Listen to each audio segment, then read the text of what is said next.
Hello, everybody.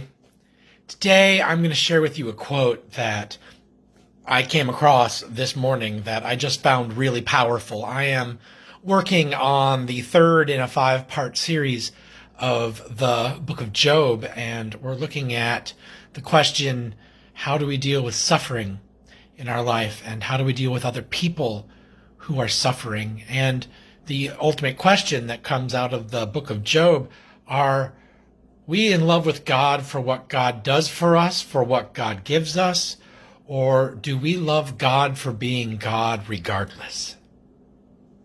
It sounds simple, but it's not. There's a lot of layers there.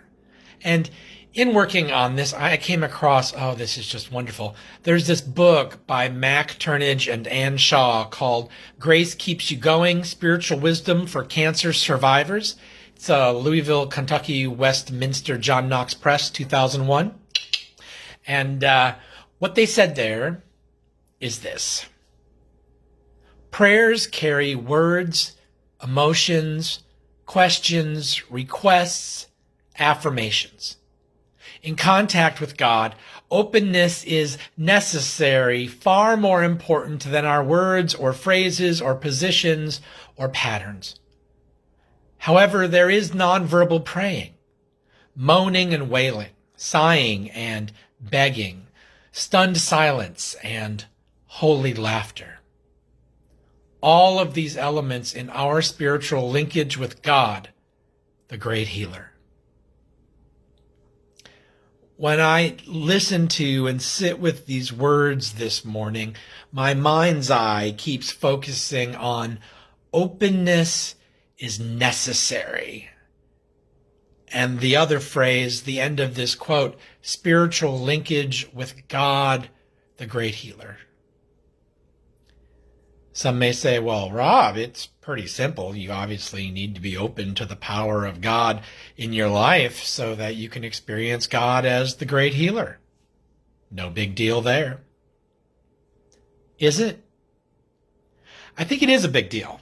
And I think it's not really all that simple, because keeping yourself open to the grace and glory, the healing power of God, means that you have to set aside all of your own fears, all of your own bias, all of your own prejudice, all of your own assumptions.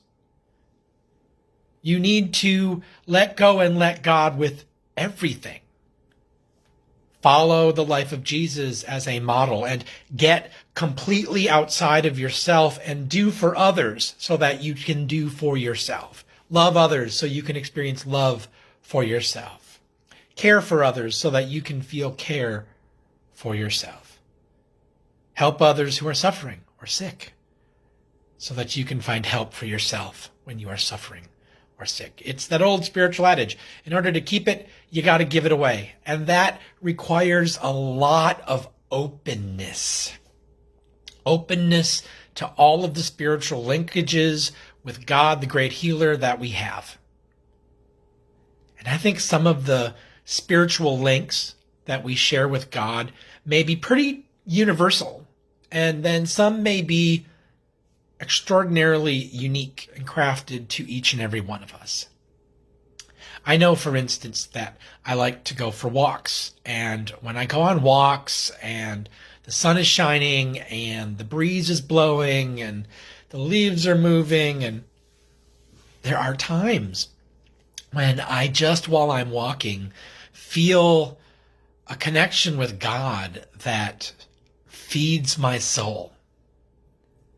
And I'm not saying anything, and it's not like God is beaming these words down into my mind. Hello, Rob, this is God. It's not like that. It's just a sacred moment between God and myself that I hold most dear. I have friends of mine who say that they go out into nature to connect with the divine, with the holy, with God, or whatever you understand, or however you understand God to be. And, you know, how we connect is important because it reminds us of who we are.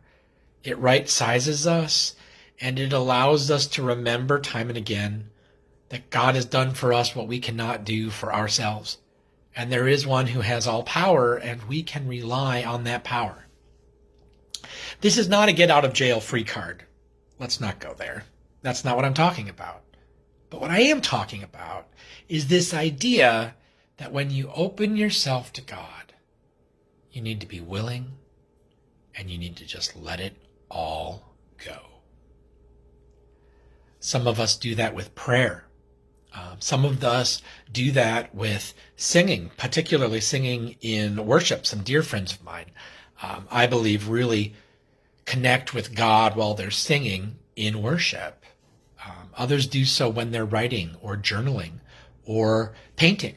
Sometimes when I'm painting, I get so lost up in my own mind that I connect with a higher power. I connect with God through the act of creation itself, scraping the paint on the canvas.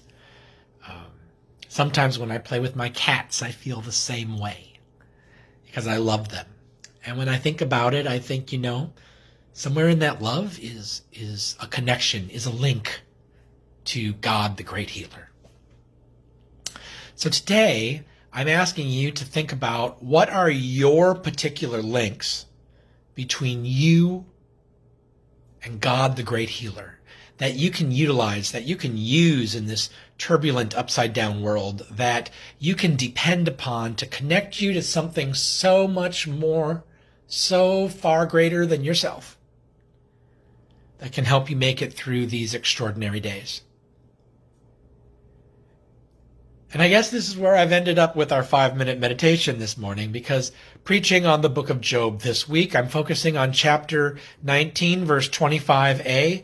I know that my Redeemer lives. Job, in the midst of his suffering, going back and forth with the anguish and the agony and the pain and the fear and the doubt and the worry and the regret and the grief out of all of it, he breaks forth through that for a moment in chapter 19 and says, I know my Redeemer lives. Job knows God is coming. Job is waiting on God. And that's what we're really talking about today and likely on Sunday. Waiting on God. How do we wait on God? My name is Pastor Rob, and this is our 5-minute meditation. Holy Trinity Community Church, together, we are the difference.